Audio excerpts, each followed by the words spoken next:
We see the story where you get the 10,000 likes. You see the story when you get the accolades, the promotion, or, where you can say at least you're somewhat successful or you've made it.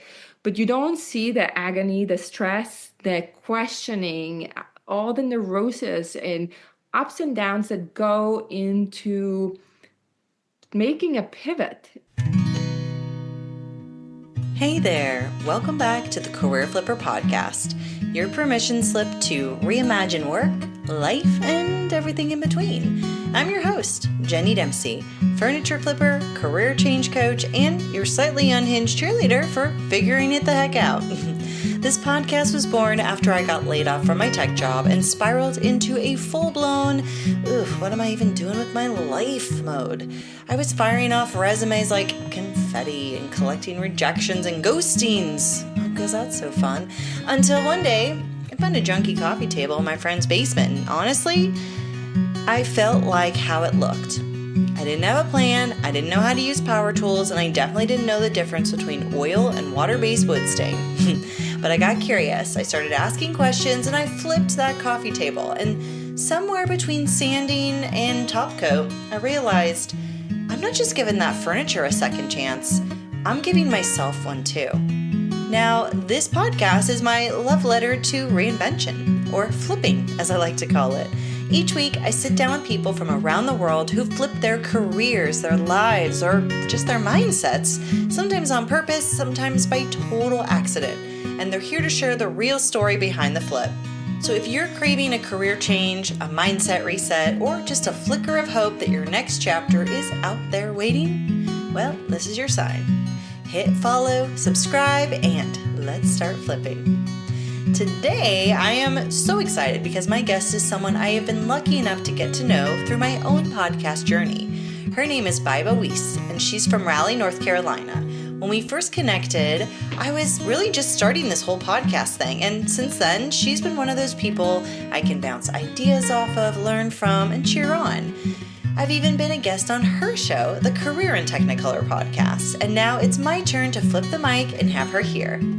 Baiba spent over a decade in global talent acquisition, helping people land jobs all over the world.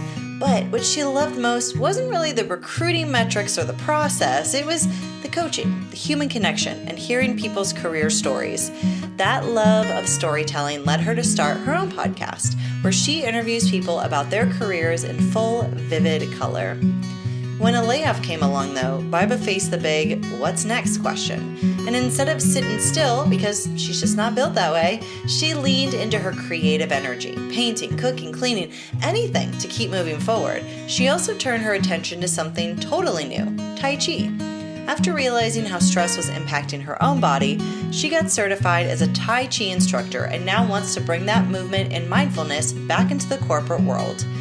In this episode, we talk about the winding path of career change, the importance of staying curious, and how Baiba is using her multi-passionate energy to create a life she loves. I can't wait for you to meet her. Let's dive in.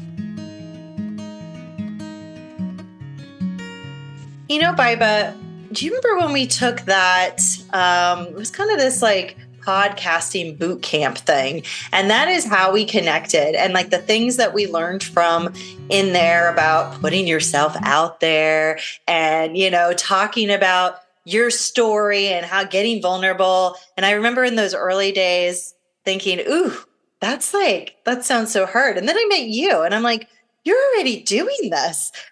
Baiba, welcome to the Career Flipper. We are turning the tables now. You have an incredible podcast, which I want you to share all about here in just a second. But I am really honored to have you here and again, to turn the tables. So welcome. Tell everybody about you and what you're up to right now. Thank you so much, Jenny, and everybody. I'm so excited to be talking to you and be on the Career Flipper podcast. And like you mentioned, you've been a guest on the podcast that I host called Career in Technicolor. And that's essentially what I'm focusing on, or one of the things that I'm focusing on, as I've been in this career talent acquisition recruitment journey for the last 15 years.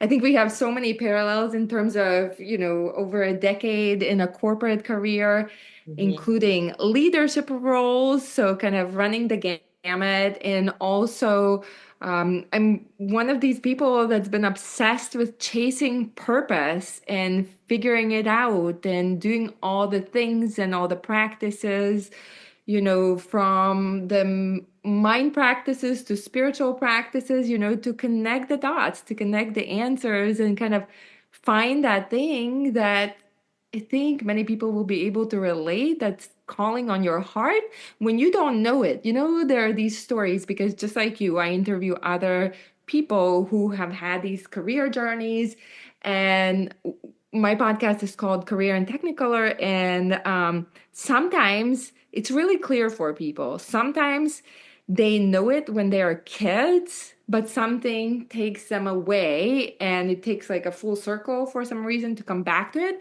But then there are people who don't know, and it's kind of frustrating to hear that, oh, you know it. You should, it's somewhere deep in your heart or in your soul. Yeah. So that's why kind of I really stand for that you have to chase it, and chase it not in a bad way, but chase it in the best of ways. If you want to find that aligned work that sparks your soul, your heart, and gives energy to you, not only drains you, I feel like you have to chase it. So that's one of my focus has been chasing that purpose, and starting the podcast, and also learning tools to help myself and also help others to kind of put those puzzle pieces together.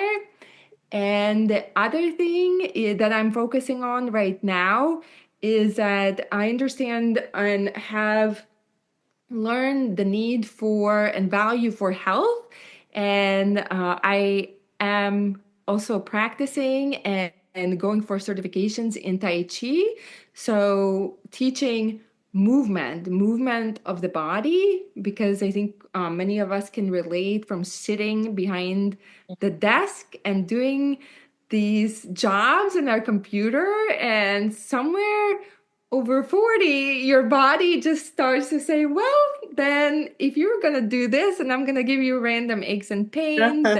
I also felt like many years a lot of stress and anxiety working, so it's kind of a second focus area. And this is also something that we've talked about, that we have drawn parallels. I think that we both have spontaneity in our nature, and then there is a part of people that it's okay that they don't focus on one thing. So these are the two things that I am focused on right now. Yes, I love that. I love that. And it really sums up. I had a guest on not too long ago, Lori Wallace, who I actually think I might have introduced you to her, but she talks about portfolio careers.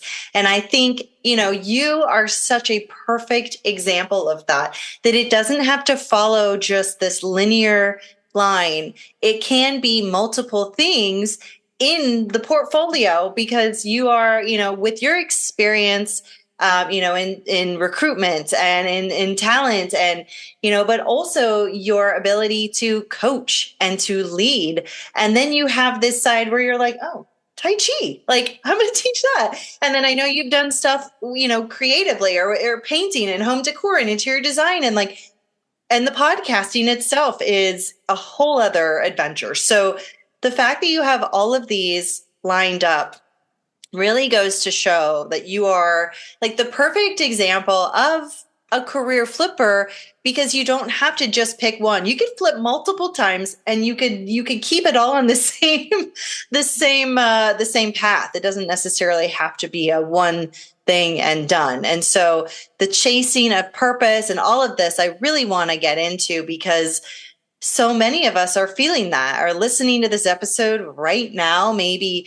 on their lunch break, feeling just burnt out, finally got away from their desk for like 5 minutes, and maybe just listening to this episode in chunks, or driving home from the office. And thinking, well, yeah, well, what's the answer? How do I figure it out? And so in this conversation today, I kind of want to dip into that because I don't know if you really ever figure it out, but I think there are ways to tune into yourself. And you are so good at that, Baiba.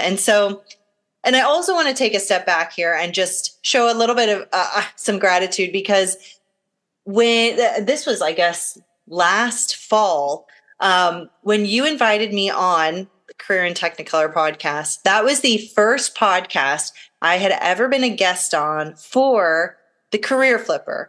And honestly, the Career Flipper was something that came just, it just was something that was created that I was like, I'll try and see if anyone likes it. And I wasn't even sure if it was something I was going to continue.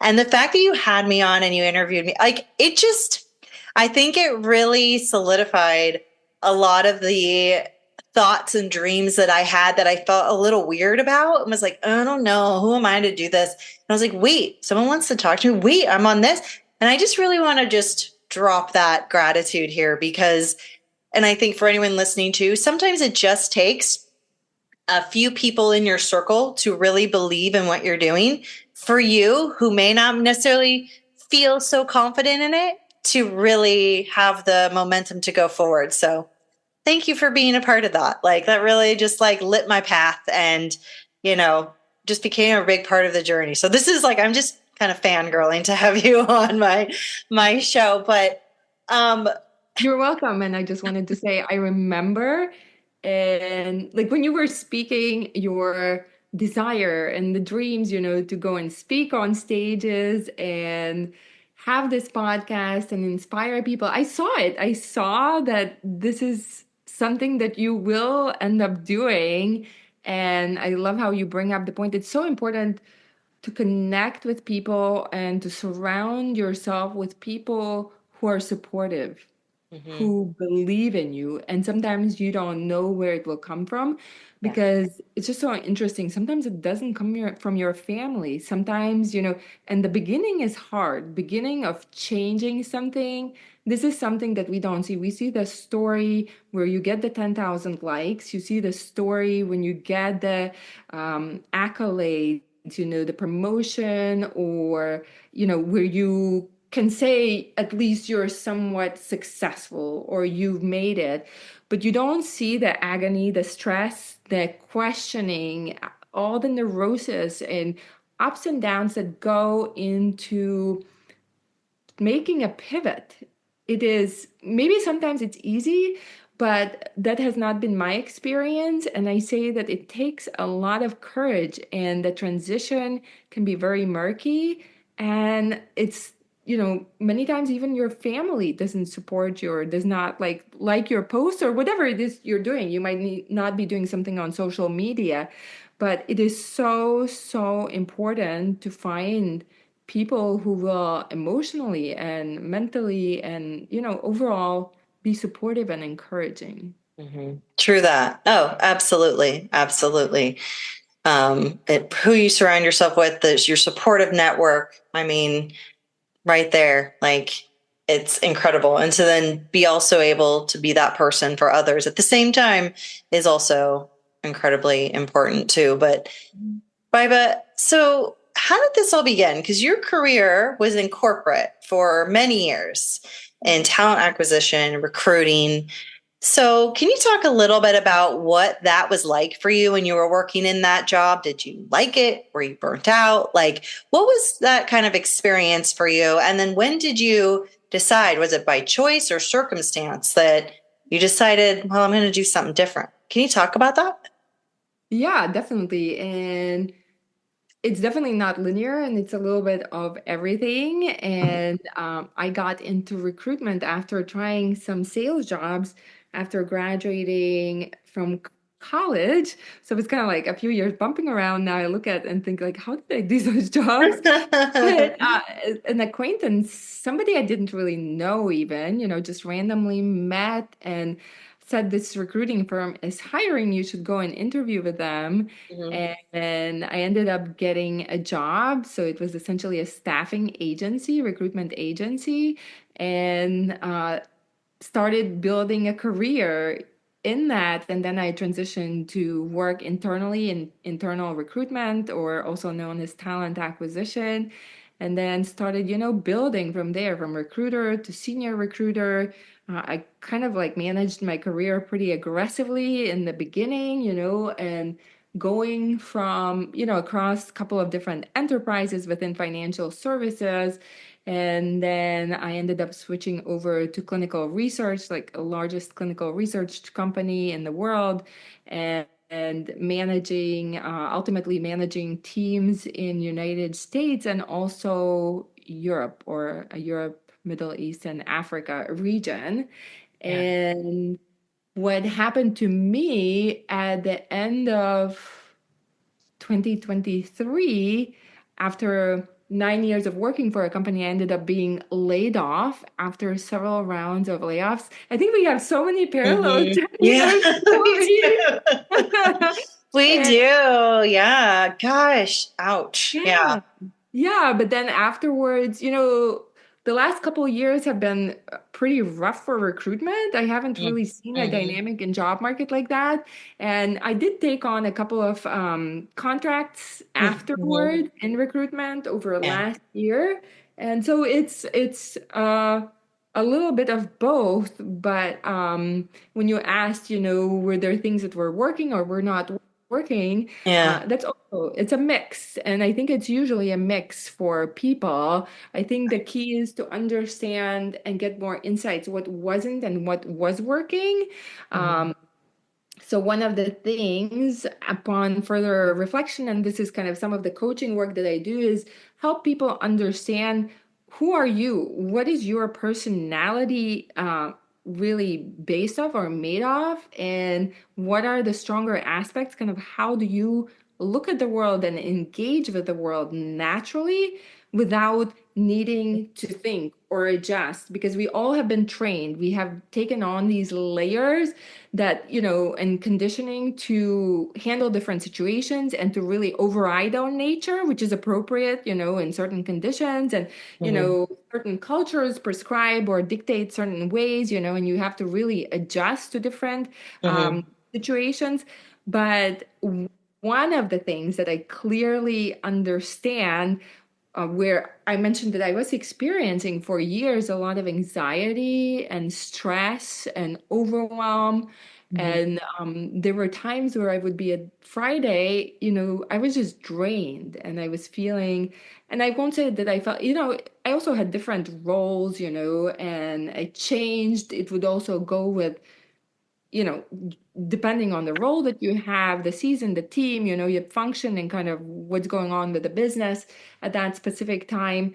But there were days or times where I felt really drained and I didn't really have much energy for my personal life. So there were some things that were not working. And one, it kind of how it ties back into understanding how you're built better was, um, I understood that I am more of an introverted person, and what does it mean and how it translates into your kind of day-to-day work, and what's optimal and what gives you energy and what you're built for. So that was Mm-hmm. definitely one of the things that I guess I didn't even realize. You always think on surface level like introversion, extroversion, oh, you like people or you don't like people. Yeah. Right, Right? right. It's so true. I think it's like introverts can like people just fine. It's just there's a different level of energy that is given out. And it also doesn't mean that introverts are so shy and quiet and reserved. Like I feel like it is a misunderstood definition of both of those because yeah, technically I'm like I'm an introverted extrovert. Like I don't know. Like I am both. Like I don't know. But I think Baiba, like I'm so curious because our stories parallel so much. These things that you're talking about now that you're learning about, that you had learned about yourself as far as, energy and the stress and anxiety. Did you feel any inclination towards those before you lost your job, or did that really come to you after you got laid off? Because I know for me, I didn't really have any, like, I had some eye opening moments when I was working in corporate that were very eye opening, and I really should have caught on a lot sooner, but then it wasn't really till I got laid off that I started to be like, oh, that's why I felt like that, or oh, that's why I did that, or oh, I really only thought this is what I was good at. Like I kind of just started to have more realizations when I didn't have the corporate job there. And I'm curious, like, what was that like for you when you got laid off? Were there things that you learned about yourself, like these things you're sharing now, or anything else? Or were they kind of things that maybe were in your head while you were working, but you didn't give attention to? Yeah, I would say that the health aspects I had worked on and done a lot of research and tried different things Hmm. for years. So I Hmm. was very aware of it, Yeah. but the dots didn't connect because, we learn all the time. And learning is good, but there's also kind of what is appropriate for you because there's so much advice out there, and we can read like one person's way or one look at one person's success, and we can try to model it all day long, but it's kind of will be breaking your own personality, and that will be Hmm. a very tough road. So yes, I knew about. So I was already. I started the podcast while I was working while there was no side, I wasn't Okay. Yeah. Yeah. inside. I knew that I loved like the conversations, the one-on-one aspect of the deeper conversation and connecting with somebody. Yeah. Uh, so I was a seeker. I've just been this crazy seeker already for years. Yeah. So this is okay. This is interesting because that was built in and that was something you knew about yourself. And so you took the initiative to create the podcast in addition to working the full time job because you love the conversations. And were these conversations ones that you had when you were talking with people at work? Like, where did those conversations kind of start happening that you knew that this is where you really love them? Like, were they with potential like employees that you were going to hire, with internal teammates? I guess I'm just curious, where did you kind of get the inspiration from, and how did you tune inward to understand, oh yeah, this is something that I like and I kind of learned it from here? Like, where does that stem from? I was kind of like what you mentioned, how we connected. It was in an Okay. online community. So I had already taken courses, through Yeah. because I've been an avid self-development fan. And I guess because through my own seeking, learning different programs and tools and meeting people. So I was interviewing more people, through kind of like yourself, not people that I was hiring or, Okay. that were Hmm. had to do with my full-time job. No, these were, people that I would meet and then I would think have an interesting story, or I see them on LinkedIn, kind of when I do the research and spark some curiosity, or some authors like, or I will hear like the latest guest that I had, the latest interview is with Scott Clary. I heard his podcast and I thought like, oh my gosh, this guy like makes so much sense, and like the way he puts things is unique, and like I really liked the way he was phrasing things and packaging ideas, so I brought him on. So it's kind of like I treat every interview as a master class for myself. Hmm. Love that. I love that. I that resonates so much because I like to call every guest of mine a mentor, where I'm like, what can I learn from each person that is here sharing their story like you today? And it's just like, I love it being a master class. That's such a great term. Yeah. So having these guests be a master class and you intuitively knowing that you were seeking community building around these things. I guess so. And I don't know if this is something that shows up for you at all, but when I was laid off and then I started to put my application back out there, in the meantime, I was posting on LinkedIn about the podcast a little bit, and I was posting about my furniture stuff because I was like, I still want to engage with my network.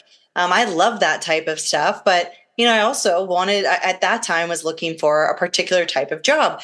And I remember being in a couple of interviews, and oh my gosh, you know how you have to like put your LinkedIn link on applications? And there was a moment in one of these interviews where the person was like, "Oh, so I see. I've been seeing some of the things you post on on LinkedIn, it looks like you're a 1 foot in, 1 foot out kind of person. And I was like, oh, can you tell me like more about that?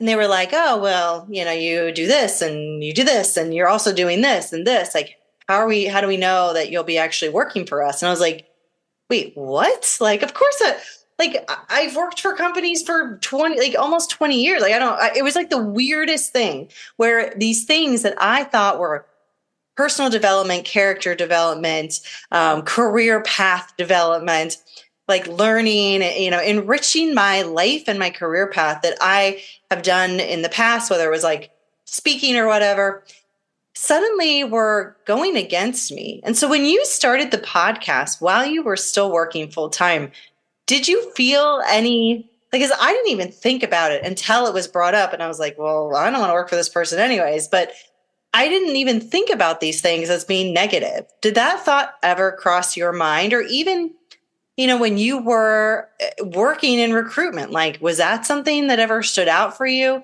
Does it cross your mind now? I'm kind of curious where you land, because I think there are some people, at least I've also heard this from others, that are like, yeah, I don't want to post about my side job because it could be career suicide. Some employer might see it down the road and not want to hire me. And I'm like, yeah, I've literally had that exact experience. I worked with a very short-term contract, and they actually ended up firing me because they didn't like that I was speaking at an event about customer service. So I think it's so bizarre. Yeah. And the job was customer service. So I think it's interesting. And so I'm just curious to hear your experience with that. And for anyone listening who might be thinking of starting a podcast or starting a YouTube channel or whatever it is and wanting to share it while they have the full-time job. Is that like, what has been your experience with that?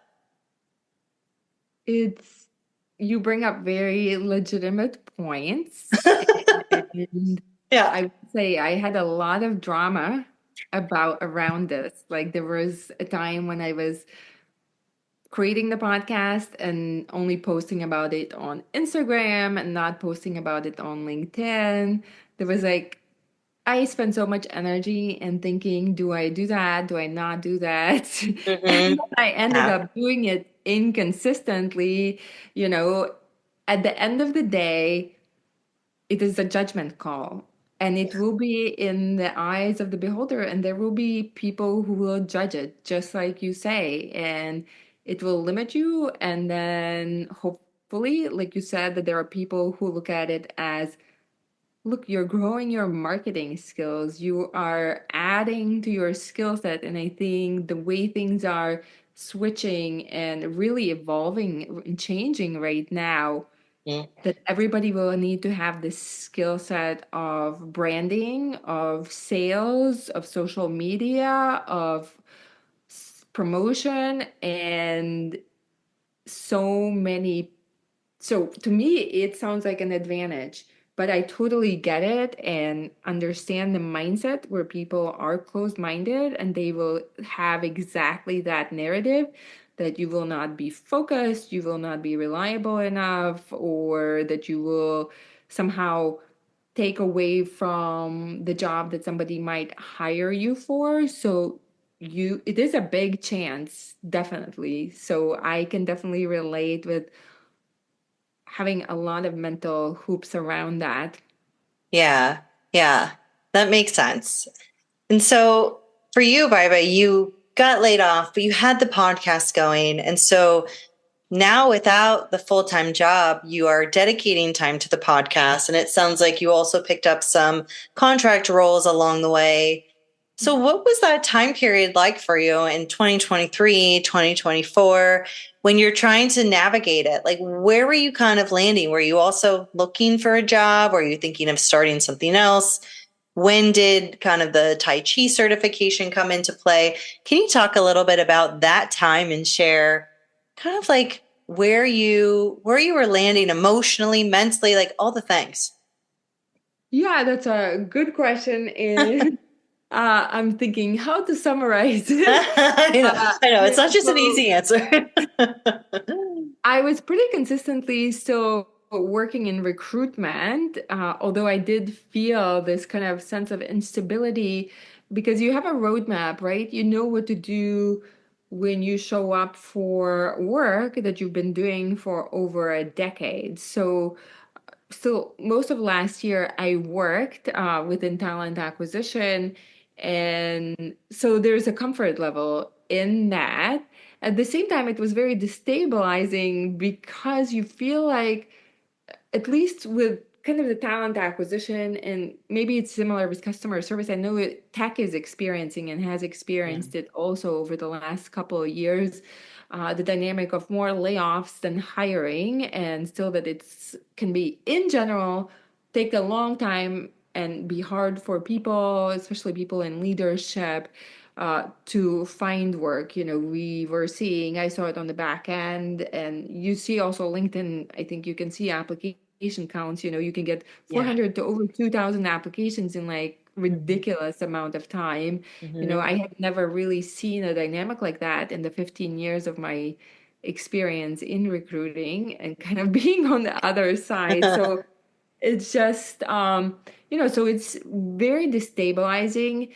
At the same time, I think when you're starting something new, sometimes it's kind of like the doors close and there's that opening where I have applied for jobs. I did apply for jobs and I felt like I was kicked back, like doing something that I did more than 10 years ago in terms of roles and responsibilities and somewhat in pay. So it's kind of like that combined with charting a new territory, all these thoughts and fears about what other people will think, how will this impact, or what consequences will it have on your future earning potential? What if things work out? What if it doesn't work out?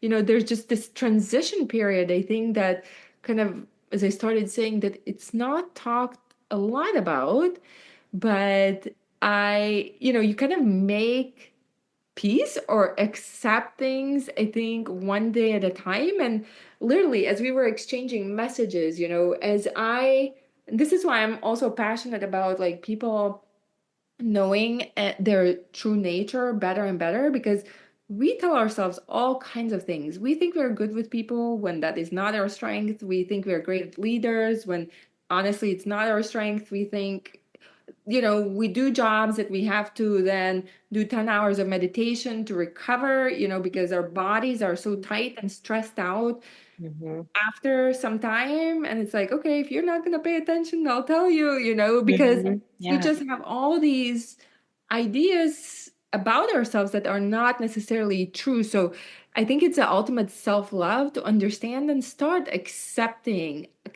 our nature one step at a time. And what happened to me in the last 24 to 48 hours, we exchanged messages, but Yeah. throughout all of this, like, one of the things that I have built into my personality is that spontaneity versus rationality, where rational people will give you advice to stick with one thing. And if you have spontaneity where you need the variety, where Mm-hmm. you need the change, where you kind of like you're doing the podcast, but you're also doing the furniture flipping. So similarly, Yeah. I'm doing the podcast and I'm also doing the Tai Chi, because honestly, it's like I cannot do the career coaching for 8 hours a day and just talk about that. Yeah. And Yeah. once there are these people like creatives, they say I'm multi-passionate, and just once you accept it, and it's like Mm-hmm. sometimes maybe for somebody it's like a lightning bolt and you accept it, but it can also be one layer at a time.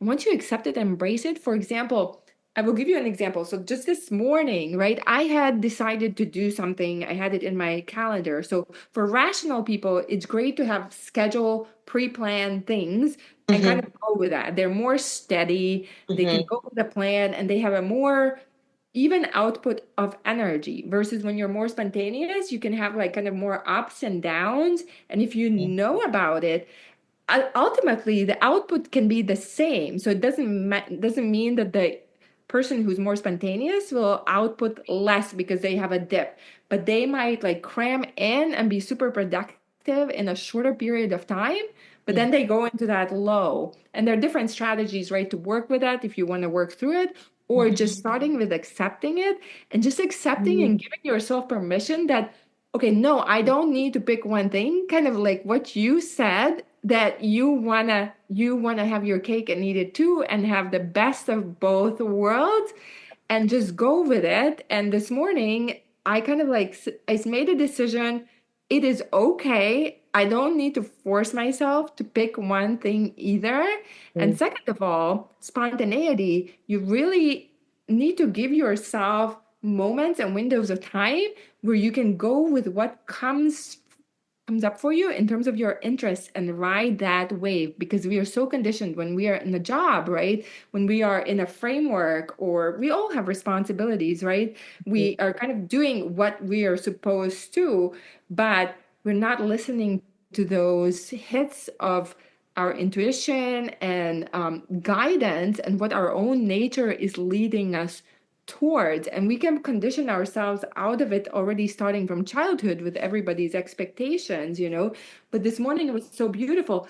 I had planned something else, and then what happened to me was all of a sudden this interest about, kind of, maybe it was in anticipation, this conversation that we will talk a little bit more about, the career and the personality aspects.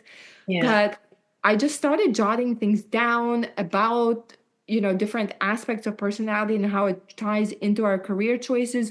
And then I ended up recording a podcast, recording reels, and like just riding that wave. And this is where work doesn't feel like work. If you know yourself Hmm. and how to follow your nature, this is where you get more energized, and it's also easier to go your own direction, like to hear, because you have to start with listening and Hmm. allowing for that, building it in. Hmm. Oh my gosh. Like so many things you just said here. I was like, oh wow. Yep. Yep. Yep. Like, first of all, okay. The like accepting yourself as a multi-passionate individual is okay. Like that hits so much because I'll be very honest. I didn't, yeah. And it's the same. I didn't see people in my family system growing up that had multiple jobs. Like my mom was probably the only one who made a switch, and everyone in the family thought she was nuts. And yes, she had her challenges, but that's a different story. But still, she tried, and she was not able to fulfill what she dreamed due to health issues and this and that. But I think like that was it, and because everyone around me had said that that was wrong, she should have just stayed with her original path. She went to college for this. She should have just done this. I interpreted that. So as I went through my career, it was really just like, oh, I got to find something and stick with it. I too did not think that. However, when I look back and I've been thinking about this a lot lately, whether it's been through work with my therapist, talking with you on our voice notes over Instagram, or, just like thinking while I'm, staring out at the sky and the clouds, like I look back on my career path and I think, wow, I was multi-passionate the whole time, but I did not own it. I was at one point, I remember I was working my corporate job. At this point, I had moved to the East Coast briefly to work over there. And I was playing music at different gigs and had a gig at a winery, and I was playing open mic nights, and I was doing all these other little gigs around Philly and New York. And like, I was doing that in addition. And so that's one thing. Or like the other thing, I was like doing blogging. It was for customer service, but I was still writing, and I was like speaking at events. And like there was always these little parts of me that were trying to I kind of picture it like a really like the desert ground, and like a tree is trying to grow out of it, and it's kind of starting to sprout, but then it just doesn't. And so I was just like, I kept trying, but then I kept like pushing or telling myself, nah, you're not good enough. Nah, this is not good. Focus on work, focus on work, focus on what pays the bills, focus on that.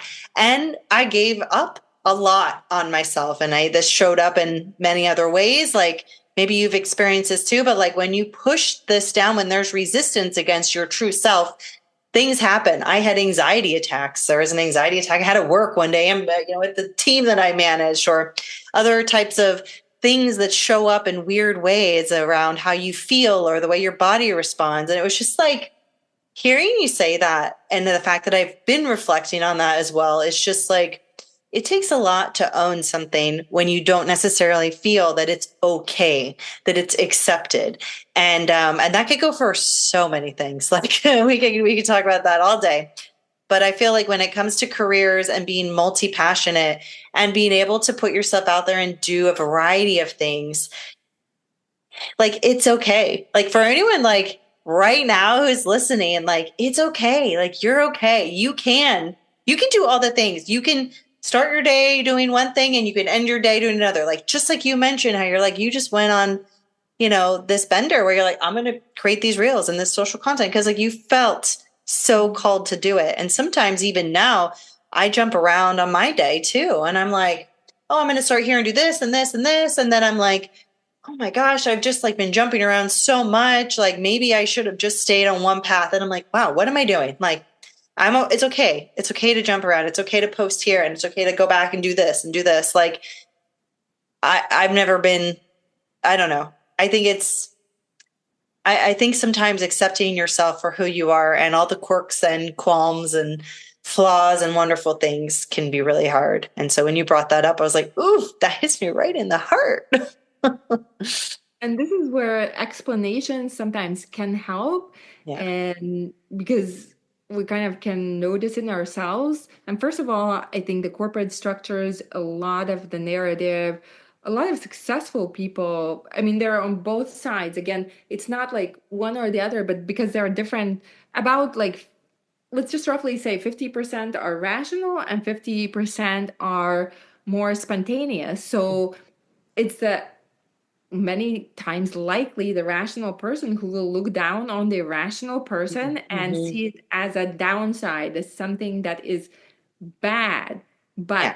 not one is not better than the other. But I think our Mm. structures Right. many times are formed in a way that that is praised, that is good, and Yeah. then the other is bad. And then you just think like, okay, the spontaneous person is a creative crazy person, that will never amount to anything. But Yes. to your point, like you're pursuing the singing and doing that is most likely adding to your job, because just like when Mhm. I was doing the career, it's kind of like when we look at our jobs, they can't fulfill every one of our needs. It's kind of like looking at our lover or husband or wife or significant other and thinking that they have to be our best friend, our lover, our emotional support, financial support, like everything in one. But that is just not reasonable. So we look at one job. So you pursuing actually what lights you up outside of your career is actually adding to your career. And I wish more, I think there's also a lack of education about the personality aspects to this level. Of course, it's one of the things that they don't really teach at school. And then this is where I love kind of, I think when people think about also self love, it's understanding yourself and starting to kind of relinquish those thoughts, like where you're kind of telling yourself, but I should be doing this, instead of kind of jumping around. When you know that you're spontaneous, right, that you have, and it doesn't mean that you're irrational, it doesn't mean that you're never logical, it doesn't mean you're stupid. You Mm-hmm. just have a different aspect of your personality, and then you start to ride the wave when you can of embracing it. And Yeah. then because when you try to fit in that other mold for like all hours of day, this is where everything can become a chore, like social media posting, like everything just becomes constricted and a job that Mm-hmm. you have resistance towards. Yes. Right. No, that's so true. And that really resonates because when we do these things, really getting in touch of like who we are when we are showing up and doing these things and really accepting and not comparing or I mean it's so hard to not compare, and there's some comparison that might be healthy if we're looking to model a certain thing, but otherwise not compare and not let the judgment, which is going back to what we were talking about before, because there will be judgment even if we're like this and people may think these other thoughts, and it can be it can be hard to kind of filter it out. But the slow everyday work, kind of the other thing that you mentioned, one step a day, like slow and steady, like you can do little bits every day, and it can really lead to so much more. And it just kind of starts by doing it. And you are a great example of that. So, Baiba, where do you see your career path going now? Like, you have the certification locked in, and what else is on your list of multi-passionate adventures that you plan to get into in the next year or two? Yeah, so as a spontaneous introverted person, Yes. like people who are more extroverted, this is another thing that introverts can struggle with, is that charting your own path versus being more open to where life leads you.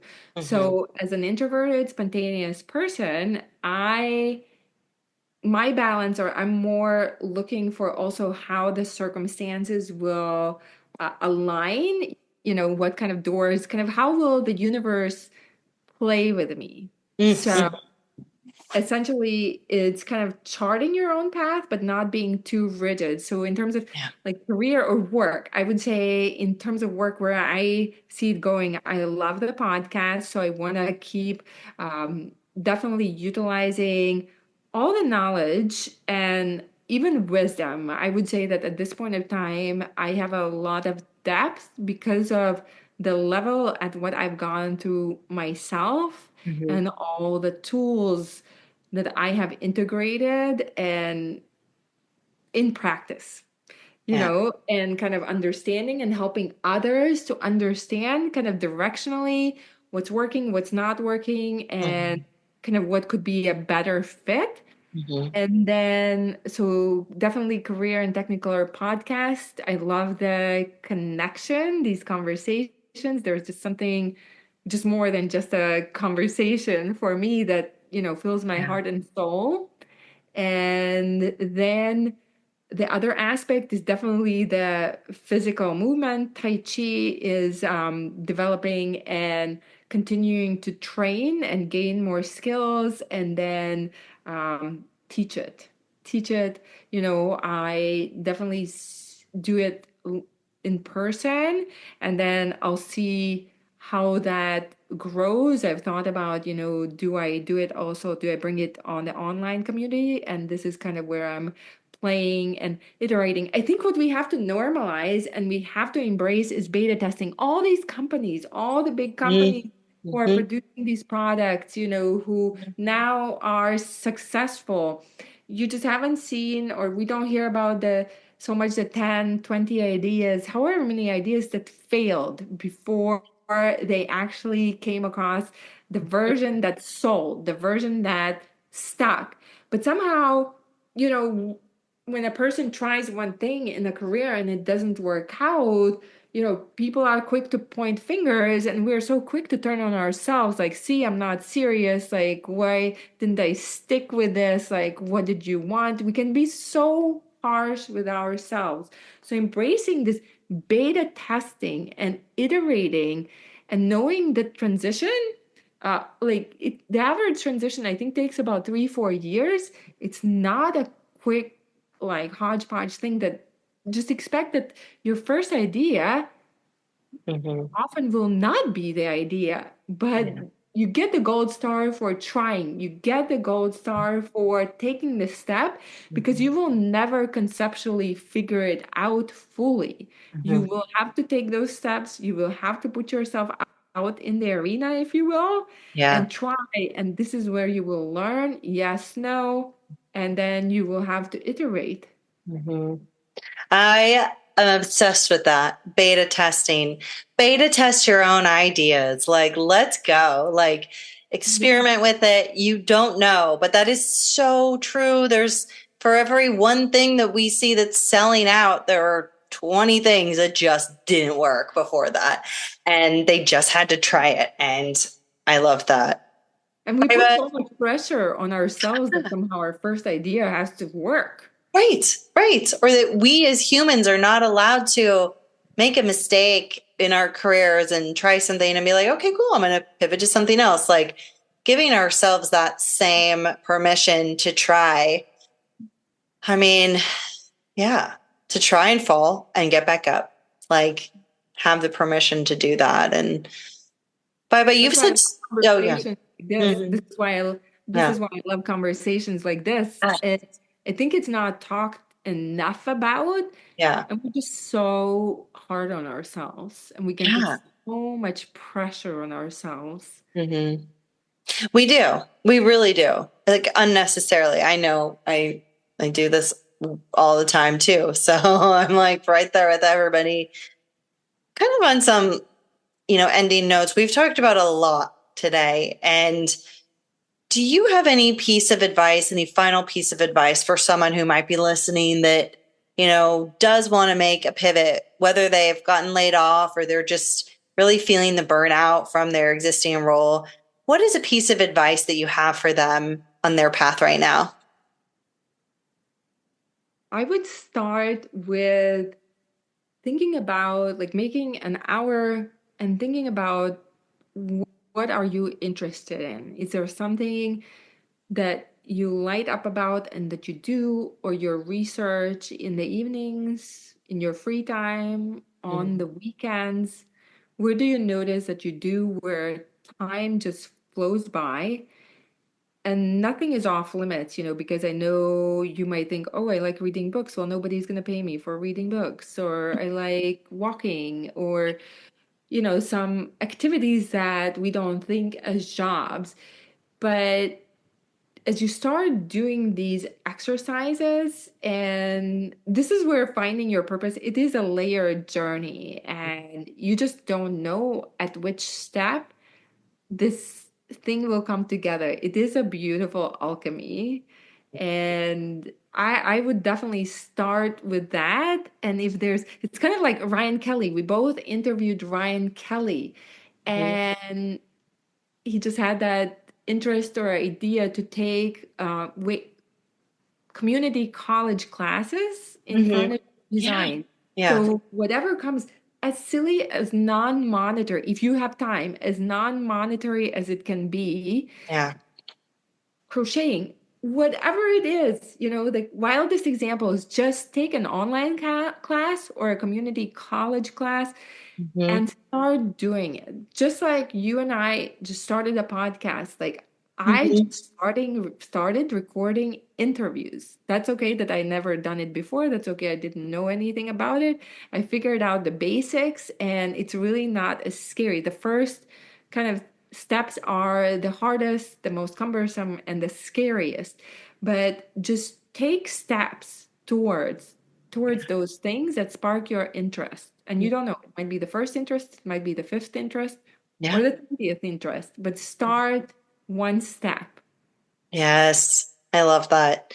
Just take that step, get curious, try it with really no like attachment to any outcome. Just see if you like it. See if you like it. And then go back and make that list that you were talking about. Take that time, set it aside, and really, really like tune inward. And I think like it can open our eyes to a lot of what's going on inside that we may not be listening to because all of the noise of everyone else's expectations and the busyness of life might be drowning out. But Baiba, this was amazing. This was like all of our voice notes in one whole episode. I'm like, oh, I love it. You are such a wonderful person, and I'm so grateful for you being here. How can people find you and connect with you? Where can they listen to the Career in Technicolor podcast?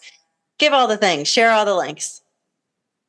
And ditto, Jenny. Thank you so much. Thank you for your kindness and generosity. I think you're amazing, amazing human being. And I think this is kind of part of the fulfillment, or the biggest part of the fulfillment, is having these conversations and being able to be blessed, to connect with people that just open up your heart and are such amazing, amazing people. So I appreciate you. In terms of how to connect with me, as you said, my podcast is called Career in Technicolor. The idea behind it really came from, you don't want to live in black and white, kind of, you don't want to have to relive the same Groundhog Day over and over again, that you want that spark and that color and vibrancy and energy in your life. So it's available on Spotify and Apple Podcast.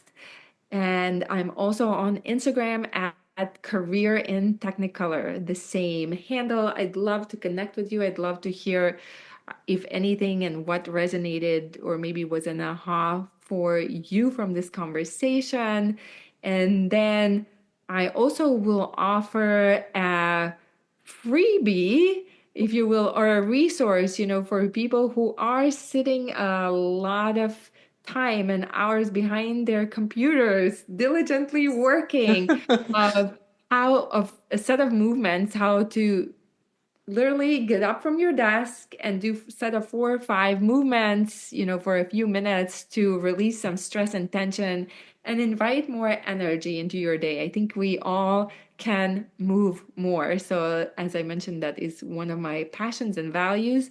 So I will send you, Jenny, the link to that if you are inclined to add it to the show notes. Oh, absolutely. Not only will I add it to the show notes, but I will be downloading it myself because that is totally necessary. I'm excited to see that. Baiba, thank you so much for being here. Thanks for letting me turn the mic around and you being vulnerable and sharing so much. I appreciate you. Thanks so much for hanging out with me and Baiba on this episode of the Career Flipper podcast. You can find all the links to connect with Baiba in the show notes. And hey, if this episode made you feel a little more seen or inspired, I would love it if you subscribed, left a review to tell me all about it, and honestly shared it with a career flipping friend. Because this whole flipping your career thing is way easier when you know you're not the only one out there doing it. And if you've got a career flip story of your own, or maybe one that's still unfolding, I'd love to hear that too. Head over to thecareerflipper.com and share it with me. Who knows, maybe you'll be a guest on a future episode. And if you're looking for a speaker for your team, event, or community who can talk about career change and furniture flipping in a real, honest, and hopeful way, I do that too. Just send me a message to hello@thecareerflipper.com. And if you want to check out my furniture flips, head over to Instagram and TikTok for San Diego Furniture Flipper. But more than anything though, I hope these stories remind you that it's okay to start over, to change your mind, to want something different. The first step can feel terrifying, but it can also be the thing that changes everything. So take the step, even if it's messy, even if you're scared. What's the best that could happen?